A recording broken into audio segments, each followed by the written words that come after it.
Ay ipapakita namin kung ano mangyayari sa isang tao na nagamit ng hard hat and then sa isang tao na gumamit ng hindi gumamit ng hard hat. So for the first scenario, we will be having the person that use the hard hat or the protective equipment. Ma'am, Alright. Oh, alis kasi po. Tumatamaan nun. One, right, guys, camera, action! Marami galat. Oh my God, are you okay? Oh, ano naman? Ma'am, alis na.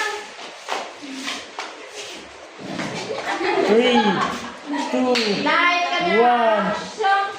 Siyong.